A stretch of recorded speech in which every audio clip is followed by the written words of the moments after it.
Salut les movers, donc voilà, comme je vous avais promis, je vais faire une petite vidéo un petit peu explicative, un peu compte rendu quoi, sur ce que j'ai réalisé sur le 103 parce que les dernières vidéos que je vous ai mises c'était montage du moteur, remontage du moteur, donc après j'ai mis premier démarrage et tout ça, donc là elle est terminée à 100%, ouais, on va dire, hein. J'ai peut-être deux trois autres petits trucs à fignoler quand même, mais on va dire qu'elle est à peu près terminée. Donc je vais faire une petite vidéo, voilà, un petit peu explicative sur tout ce que j'ai réalisé dessus et que je n'ai pas filmé. Donc là pour le coup fallait plus suivre ma page Facebook, là j'ai mis plein d'infos dessus, donc pour ceux qui, qui n'y sont pas, et allez faire un tour. De toute façon je mets le lien dans la description sur chaque vidéo que je mets.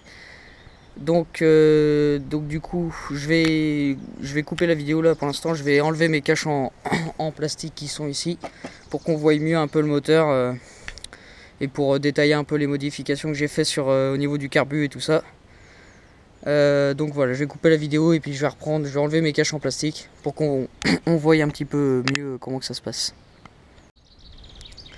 Donc voilà, j'ai enlevé mes caches en plastique, donc on voit un petit peu mieux, on a une meilleure vue sur le moteur.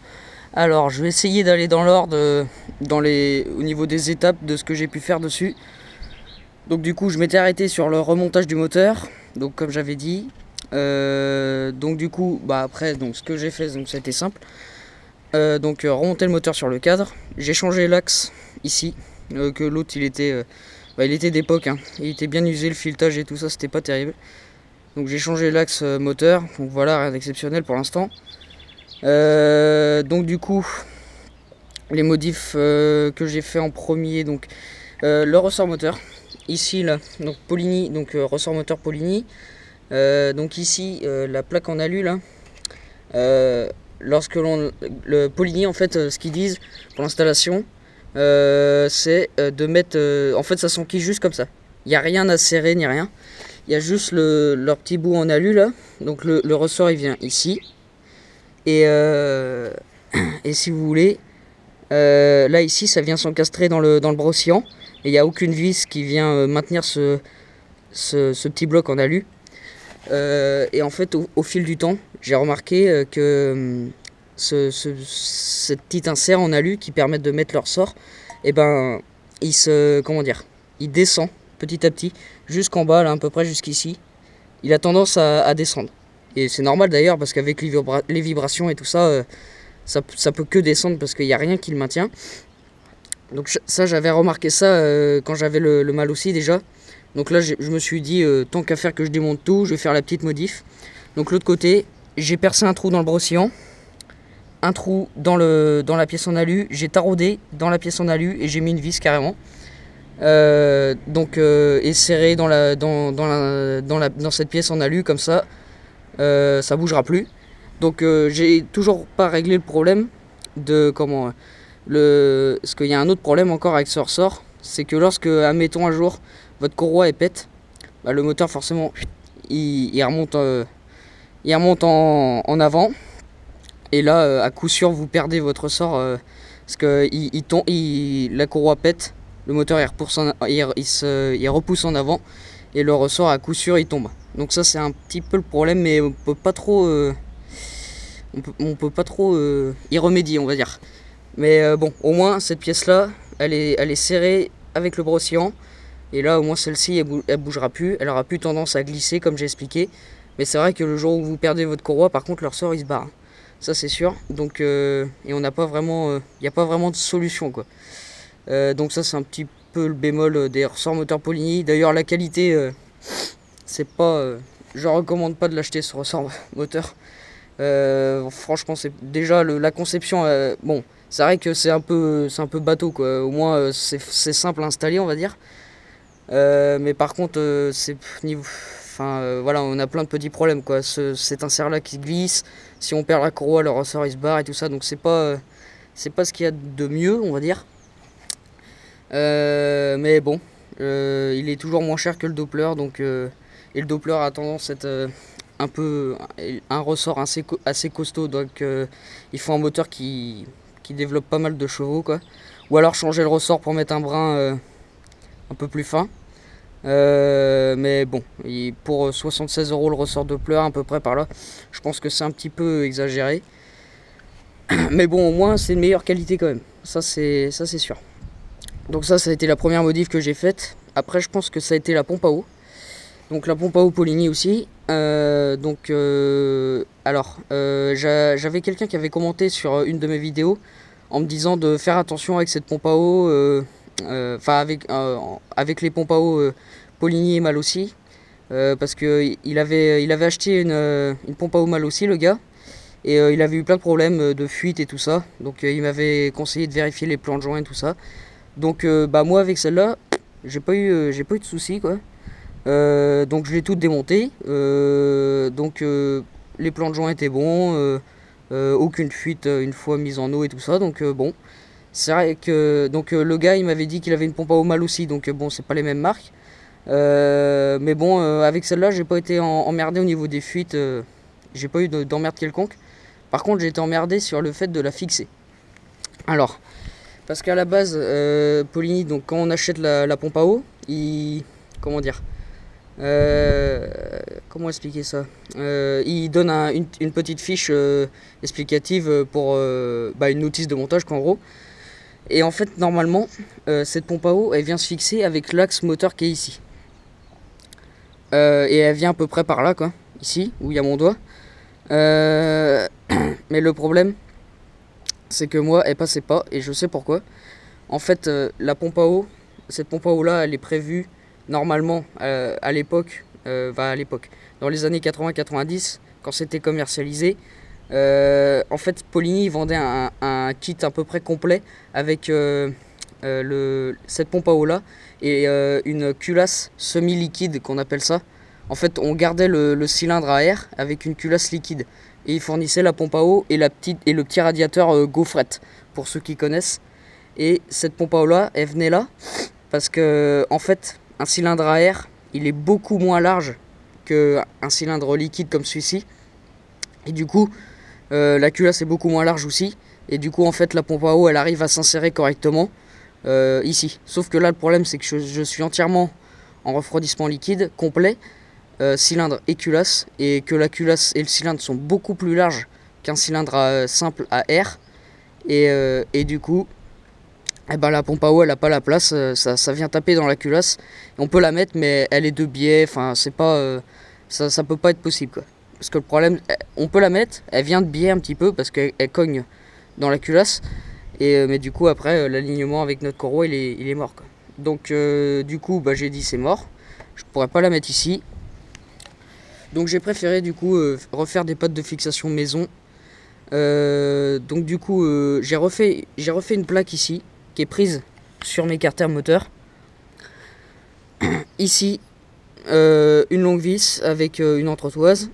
Et ici, ça c'est la plaque d'origine que fournit Polini, qui est courbée un petit peu elle a un sorte de S pour qu'elle passe le cadre qui est ici. Et du coup, moi je l'ai raplati directement. Et puis voilà, c'est fixé comme ça. Donc ma courroie au moins elle est alignée. La pompe à eau tient. Ma courroie est alignée. Donc le montage est assez solide, hein. L'acier, je crois que c'est du 2 mm d'épaisseur, il me semble, celui que j'ai utilisé là. Donc j'ai pris sur 2 points, sur 2 vis de carter. Donc pour l'instant pas de souci. Même au niveau des courroies, alors ça c'est pas la courroie,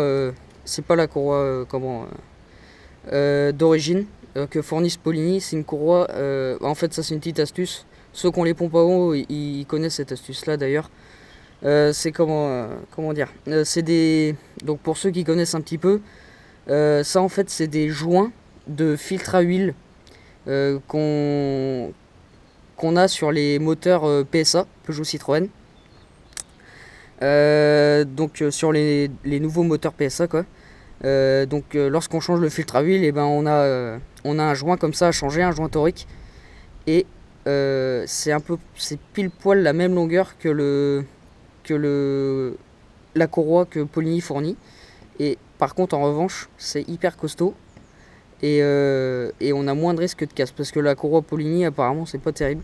Je l'ai même pas essayé d'ailleurs. Donc j'ai directement mis ça. Et ça, au moins, c'est costaud et ça bougera pas. Donc voilà, donc là on l'installe, vous voyez, c'est super simple. Hein.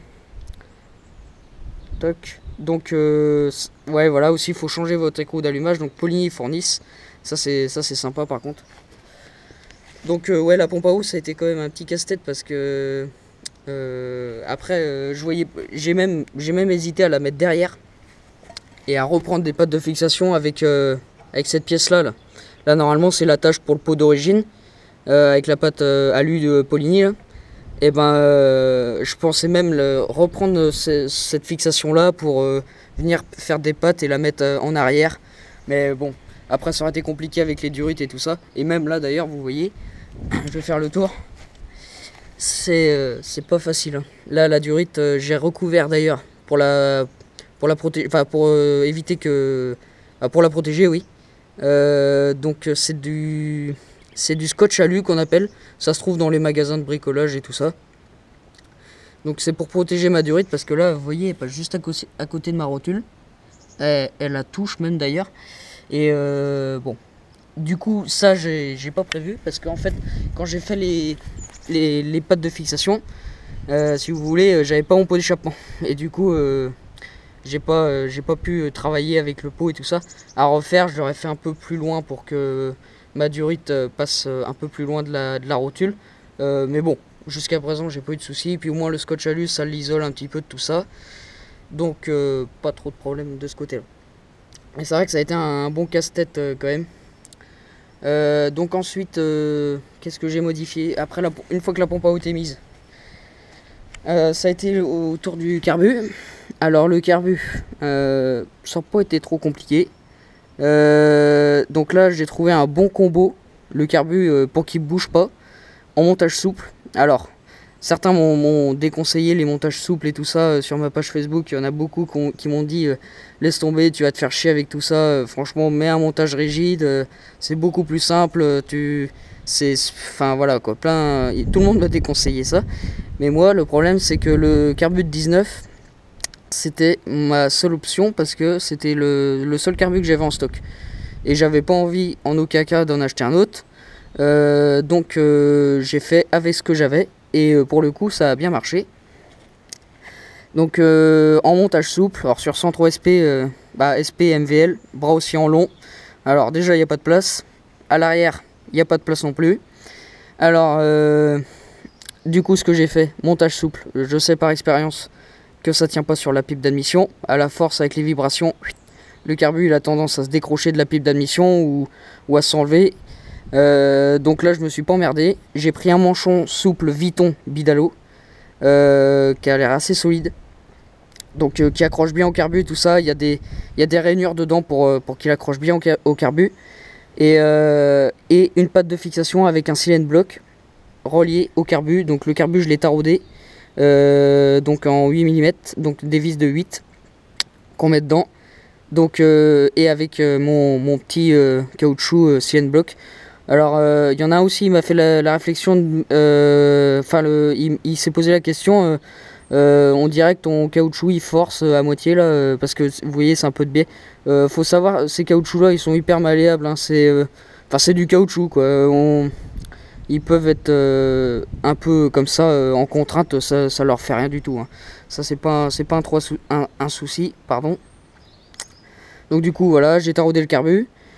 Ici un trou dans le sabot moteur, une vis, et autrement les pattes en acier là, assez solides, courbées, tout ça, enfin fait sur mesure quoi. Donc ça m'a pas pris trop de temps à faire ça. Et là le carbu il bouge pas d'un poil. Donc ça c'est une bonne nouvelle parce que sur MBK j'ai été emmerdé. Je mettais juste le carbu en montage souple, sans patte de CN block ni rien. Et le carbu il avait vraiment tendance à se décrocher. Et donc c'était assez problématique, assez chiant d'ailleurs. Donc là pour le coup je suis assez content de mon histoire.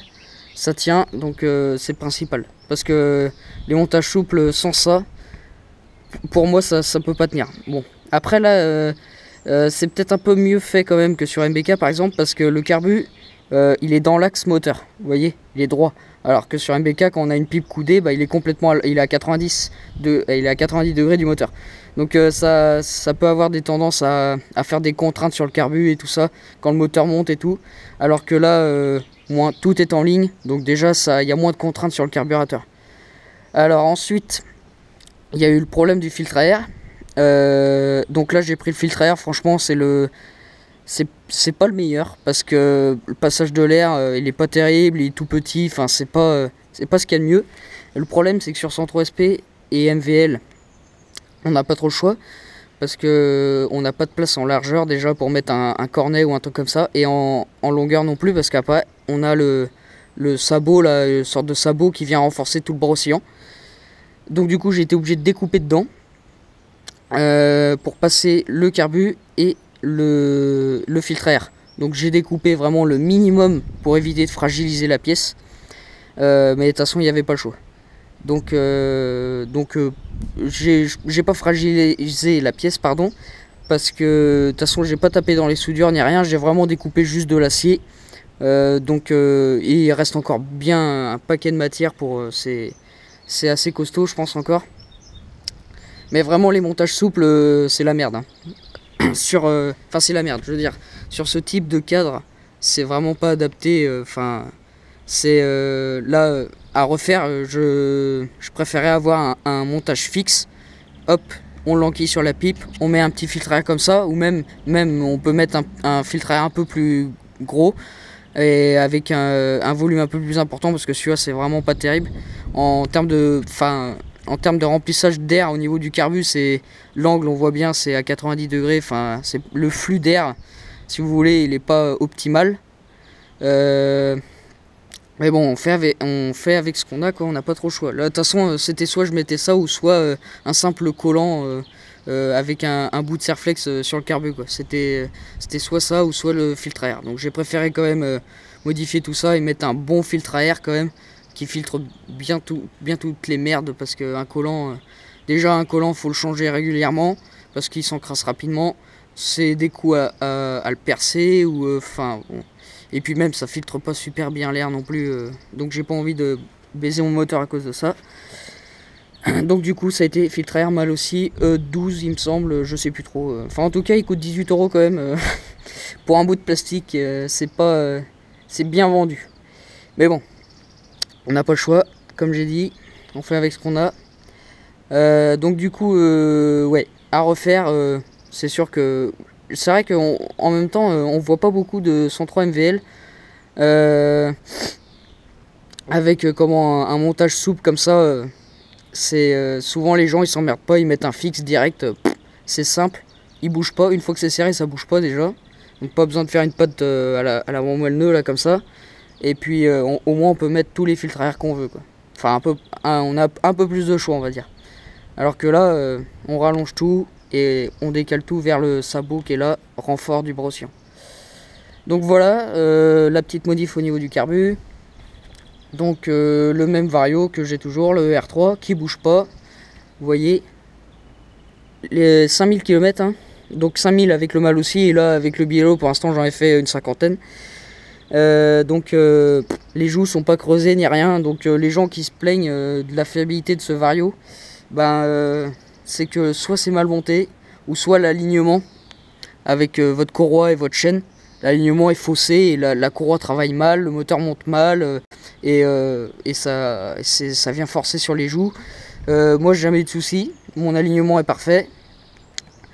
Je conseille quand même de graisser les axes ici là, de porter les axes de ma slot, pardon, qui sont agressés de temps en temps, et les guides qui sont ici là, les guides de vario là, agressés de temps en temps. Mais autrement c'est tout, hein. Si vous avez un bon alignement, c'est un très bon vario. Au moins il est disponible en neuf, ça c'est une bonne chose, parce qu'en neuf des varios qui sont performants, il n'y en a plus beaucoup. Donc c'est intéressant quand même, c'est une marque française en plus. Donc moi franchement j'ai jamais eu de soucis, donc je sais qu'il y a beaucoup de retours négatifs sur ces varios là.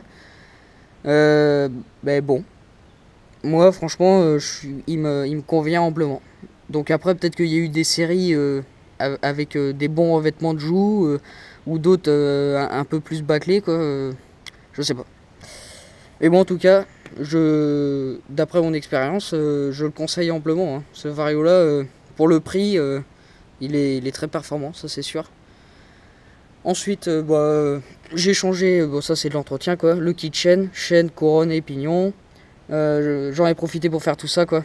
Le temps que je fasse le moteur et tout ça, je dis hop, on va faire tout ça. Donc après le radiateur, on arrive au radiateur. Donc là c'est pareil, ça a été un petit casse-tête sympathique. Donc le radiateur, j'avais pas les fixations d'origine Peugeot. Et j'ai pas voulu m'en procurer parce que je me suis dit de toute façon je vais bien réussir à le monter moi-même avec des pattes adaptées. Et donc du coup j'ai réussi. Alors du coup je me suis pris, si vous voulez, sur le cadre SP, MVL et même sur tous les cadres de Peugeot je crois. Vous avez deux petits trous là ici en 4 mm. Et dedans il y a des épingles qui viennent prendre les câbles pour les ranger si vous voulez. Et ben moi ces trous là je les ai récupérés et je me suis dit ils vont me servir de fixation pour le radiateur. Donc je suis d'accord, c'est de la petite tôle et tout ça, enfin c'est vraiment fin hein. Donc au début je me suis dit ça va peut-être pas tenir et tout ça. Au bout du compte je suis pas déçu parce que ça tient.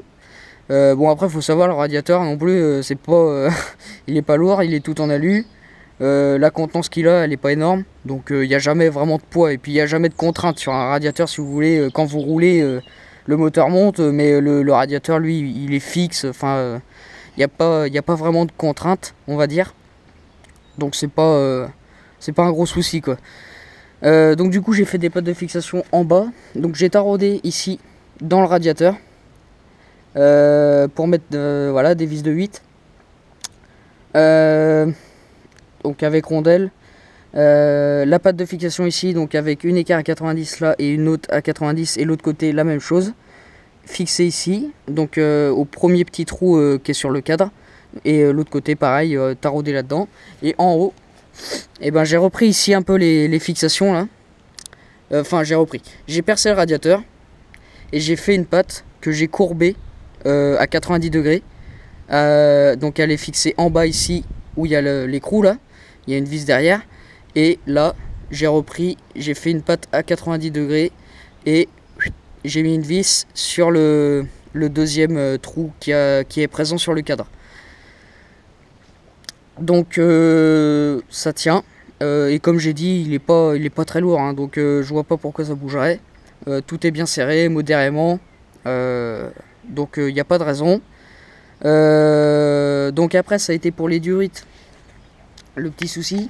En fait si vous voulez le diamètre des raccords qui est sur la pompe à eau, ils sont moins larges de ce qu'il y a sur la culasse, le cylindre là-bas et le radiateur. Donc j'étais un petit peu emmerdé. Alors ce que j'ai fait, c'est que j'ai récupéré de la durite au bon diamètre pour la pompe à eau. Et en fait ici là il y a deux colliers vous voyez, et en fait ici il y a un tube en cuivre, donc c'est des trucs de plomberie. Il y en a un qui est du diamètre de la durite à l'intérieur, et il y en a un qui est du diamètre ici. Mais en fait c'est la même pièce si vous voulez, mais dans deux diamètres différents. Donc ça permet de raccorder des durites. Donc là ça ce qui s'est fait. Deux serflex, ça fuit pas. Donc là pour le coup c'est un peu on utilise des trucs de plomberie quoi en cuivre, c'est bien pratique. Et là ici pareil, donc là ici j'ai récupéré une durite dans une casse auto, parce qu'en fait j'avais pas de durite qui avait de courbure comme ça si vous voulez, pour qu'elle passe sous le cadre. Et là celle-là j'ai réussi à en trouver une avec une belle courbure comme ça, et à 45 degrés quoi à peu près. Et du coup ça m'a permis de la mettre ici, comme ça elle passe juste sous le cadre. Après ici donc un raccord en cuivre pour accorder les deux durites qui sont pas de même diamètre, et un serflex. Et aucune fuite, donc tout est nickel. Le circuit est purgé bien entendu. Donc voilà pour l'ensemble radiateur durite. Et là vous voyez ici, donc j'ai essayé de faire un design un peu, là, je les ai arrondis, les pattes et tout ça, j'ai fait vraiment bien propre, je les ai peintes en noir, j'ai repeint le radiateur en noir aussi, pour que ça soit uniforme, et du coup ça rend bien avec le cadre en noir, le radiateur à la limite on le voit presque pas quoi. Surtout qu'il est pas énorme, donc c'est pas mal. Alors ensuite aussi, donc pour ceux qui m'ont charrié sur ma durite lors du premier démarrage, j'avais une durite en un tuyau de gaz en fait que j'avais.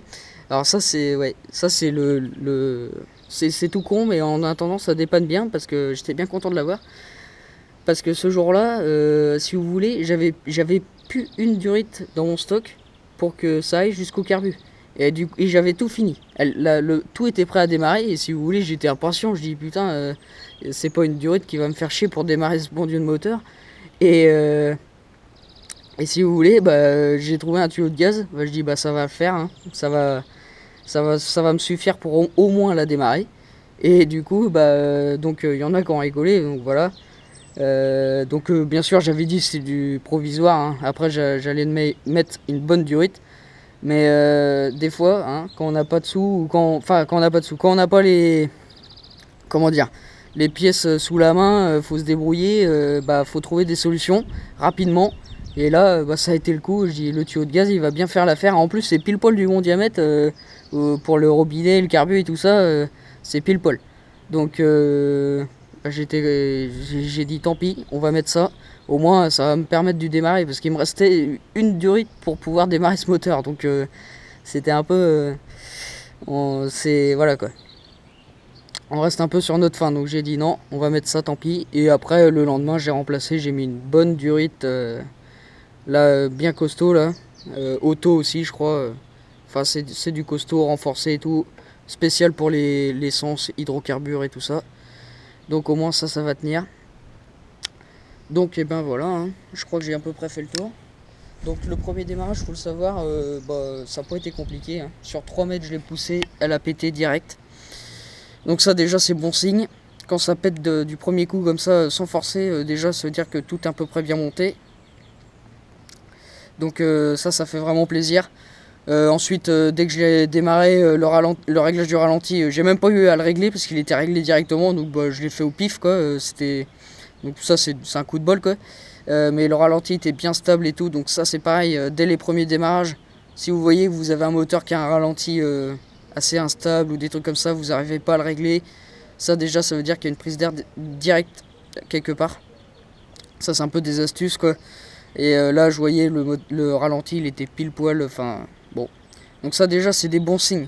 Quand ça démarre comme ça du premier coup et que le ralenti vous arrivez à le régler, il est pile poil, il augmente pas ou il descend pas. Il est bien régulier, ça c'est vraiment bon signe. Ça veut dire que déjà votre moteur vous l'avez bien monté à peu près et qu'il n'y a pas de fuite d'air. Donc bah voilà, hein. Après j'ai rajouté quelques petits éléments déco, donc une petite casquette de phare, assez chiant à installer d'ailleurs, c'est assez galère, mais bon j'ai trouvé que ça rendait bien, donc pour le prix que ça vaut, voilà. Des nouvelles poignées, j'ai enlevé les poignées avec les flammes là, ça faisait un peu kéké quoi. Ça c'est à l'époque quand on est jeune, enfin quand on commence, parce que celle-là la première fois que je l'ai fini j'avais 13 ans. J'avais le moteur tout d'origine, bah, elle avait ce look là si vous voulez, mais avec un moteur tout d'origine, de A à Z. Et si vous voulez j'avais mis des poignées avec des flammes, bon quand on est plus jeune on va dire, on fait des trucs, mais après quand on grandit, on évolue et on voit que ça fait pas terrible quand même, les goûts changent quoi. C'est ce que je veux vous dire. Donc du coup, j'ai changé les revêtements qui sont de meilleure qualité au passage. J'ai remis mon rétro d'origine. Pareil, le rétro chromé là, il me plaisait plus. En plus, c'est de la grosse merde parce qu'il commençait déjà à rouiller. Alors que le machin, il était tout neuf. Alors que celui-ci, vous pouvez voir, il n'y a pas un pet de rouille et il a 25 ans. Donc j'ai remis le rétro et puis au final, je trouve que ça lui va même mieux que le rétro chromé. Donc je suis assez content. J'ai mis un petit coupe contact aussi. Ici, un petit bouton poussoir pour la couper parce que du coup maintenant avec la culasse Bidalo il n'y a pas de décompresseur. Et donc faut bien trouver un moyen pour l'éteindre. Donc hop, un petit bouton poussoir. Donc voilà, bah, je vais m'arrêter ici. Je vais peut-être vous la démarrer quand même pour conclure la vidéo. Donc je tenais à dire aussi à remercier d'être maintenant un peu plus de 330 abonnés à ma chaîne. Aux gens qui ont commenté durant tout le long de mon projet sur ce 103, qui m'ont encouragé, qui m'ont donné des conseils, que ce soit sur YouTube ou sur ma page Facebook. Donc je suis assez content là-dessus, que ça montre qu'il y a des gens qui s'intéressent à ce que je fais. Donc ça me fait plaisir quoi, donc continuez hein. De toute façon là celui-là il est terminé, mais vous inquiétez pas, si vous suivez un petit peu ce que je fais, vous savez qu'il y en a un qui est en attente. C'est mon MBK 51 blanc de circuit. Donc pour cette année c'est mort hein. À rouler sur circuit ça va pas être trop possible. J'ai toujours pas de moyens de locomotion pour aller rouler sur circuit. Donc pour m'emmener quoi, on va dire, pour emmener la machine, les outils, tout ça, j'ai toujours pas trouvé avec mon père. Donc c'est pas ça m'étonnerait que cette année, peut-être en fin d'année si on se débrouille bien, mais bon ça va pas être simple, mais en tout cas l'année prochaine sûr hein. Ça c'est sûr et certain. Donc du coup ce MBK là je l'ai mis de côté parce que je savais que de toute façon que cette année ça aurait été un petit peu compromis les courses de mob. Donc du coup je me suis dit hop, je vais le mettre de côté et puis au moins je vais améliorer mon 103 là avec lequel je roule tous les jours pendant l'hiver, comme ça ça va faire un petit coup de jeune en plus quoi. Donc voilà, donc le MBK il va ressortir bientôt. Je vais faire des vidéos là-dessus. Le moteur est toujours pas remonté, donc faut que je prépare le moteur, le remonte. Donc il va avoir sûrement des vidéos là-dessus. Il y avait quelqu'un aussi. Je vais essayer de répondre un peu à des questions qu'on me pose des fois. Si il y a quelqu'un qui m'a posé aussi si j'allais faire un tuto réglage carbu ou un truc comme ça. Alors j'ai répondu peut-être, mais au final non, je pense pas. Parce qu'en fait, si vous voulez, un carburateur pour moi c'est un peu là si vous voulez j'ai réussi à le régler pour ce moteur, mais d'ailleurs à le régler, il est réglé approximativement. Pour l'instant je vais faire un rodage de 100 km réglé un peu riche. J'ai pas réglé le vario encore, mais ça a l'air pas trop mal, peut-être un peu lourd mais bon, mais je vais pas faire des tutos là-dessus. Je vais vous donner les valeurs si vous voulez. Mais c'est un peu... bon déjà il y a plein d'explications sur internet et tout ça au niveau des carbus. Enfin c'est assez... comment dire, beaucoup de personnes en parlent, font des tutos réglages ou je sais pas quoi. Comment régler un carbu et tout ça. Donc il y a beaucoup de personnes qui en parlent. Alors je vais rien apprendre à personne. Donc si vous voulez, je vais pas faire un tuto réglage parce qu'en plus c'est c'est assez inexact. C'est un peu une science. C'est bizarre un carburateur d'un moteur à l'autre, même un moteur qui est exactement le même que le mien, il aura peut-être des réglages un peu différents suivant si vous vous trouvez à la montagne ou des trucs comme ça. Donc pour moi c'est trop inexact à régler un carbu. Des fois c'est un peu illogique. Donc je peux pas trop vraiment vous faire une vidéo là-dessus. Si vous voulez, je vous donne les valeurs donc pour ce kit 50 Bidalo liquide. Donc là, je suis en gicleur principal de 92. 90 serait bien, je pense. Mais pour l'instant, 92. Gicleur ralenti 45. Aiguille W7 sur le deuxième cran en partant du haut. Et la vis de richesse qui est là. Qui est dévissé de 1,5 tours. Voilà, donc à peu près. Boisseau 40 il me semble, 40 degrés en coupe. Donc voilà, pour ceux que ça intéresse, qui ont à peu près le même moteur que moi, ça peut vous donner un ordre d'idée si vous galérez à régler votre moteur. Et filtre à air mal aussi, voilà. Mais je ferai pas de tuto là-dessus, franchement, il y a beaucoup déjà beaucoup de personnes qui en parlent sur YouTube, sur Google, sur les forums, sur Facebook, enfin sur tout ce que vous voulez. Donc bon, je vais pas m'attarder là-dessus. Surtout que pour faire un bon tuto carbu, faudrait régler en même temps que je filme et tout ça. Donc ça ferait une vidéo super longue quoi, et puis bon, un peu ennuyeuse quoi. Donc pour ceux qui galèrent, franchement, cherchez sur Google et tout ça, il y a vraiment plein de trucs sur le réglage carbu. Vous cherchez 2-3 heures, vous lisez 2-3 petits trucs, 2-3 bouquins, vous allez être calé direct. C'est vrai que là-dessus, sur le carbu, et c'est vrai que c'est pas facile. Déjà, essayer de comprendre le fonctionnement d'un carburateur. Et ensuite, c'est plus simple à régler. Parce qu'il y en a, ils cherchent à régler un carbu, mais ils comprennent pas comment ça fonctionne, si vous voulez. Et de ce principe-là, on peut pas régler un moteur si le carburateur, on sait pas comment que ça marche, si vous voulez. Donc déjà, renseignez-vous sur comment fonctionne un carburateur. Et une fois que vous avez compris le fonctionnement d'un carbu, les réglages, normalement, ça vient tout seul, quoi. Donc réglage vario, c'est pareil, il y a plein de trucs sur YouTube et tout ça, plein de vidéos, plein de tutos, plein de conseils et tout ça. Donc je vais pas te faire de vidéo là-dessus, c'est assez simple en plus. Donc là, je suis en 4 gros. En fait, bah ça c'est mon réglage qui était quand j'avais le mal aussi en fait, et j'ai pas bougé. Je me suis dit je vais faire le test comme ça. Donc ça marche déjà bien, mais je sens que c'est un peu lourd. Quand même, en reprise, le moteur il a tendance à rester dans... Enfin, la variation a tendance à rester ouverte, quoi. Le moteur a du mal à redescendre quand, mettons, on veut de la reprise en sortie de virage. Je suis obligé un petit peu d'appuyer sur mon pot pour que vraiment il reprenne bien les tours, quoi. Donc c'est pas méchant, quoi. Ça veut dire que c'est signe que c'est un peu lourd, quoi. Et qu'il faudrait descendre en contrepoids un petit peu, mais bon, c'est pas... Le réglage vario, c'est pas trop compliqué, ça va. Et puis de toute façon, si vous savez pas trop comment que ça marche, pareil, il y a plein de... Je vais pas m'amuser à faire des vidéos là-dessus, quoi. Il y a tellement... C'est trop... Il y en a eu tellement de faits, des vidéos, des trucs comme ça, sur les carbus et varios, que à la force, ça sert à rien non plus d'en faire un, même si c'est à sa sauce, quoi. Mais bon, c'est pas...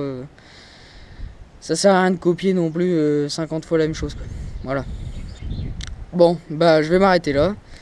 J'espère que la vidéo vous aura plu, donc voilà, je vous remercie vraiment encore une fois d'être aussi nombreux à me suivre. Donc continuez à me suivre, à commenter, à me dire si j'ai fait des erreurs dans ma vidéo, ou à dire si j'ai fait des choses bien aussi, voilà. Ça fait du bien aussi d'entendre des compliments des fois. Donc voilà, restez connectés, et bientôt de nouvelles infos qui vont venir. Et le 103 pour l'instant là, bah regardez-le bien, parce que ça m'étonnerait que je en parle. Maintenant ça va être place au MBK, et on va essayer de finir ce petit MBK et de le régler et de le monter bien comme il faut, comme toujours. Allez, à plus.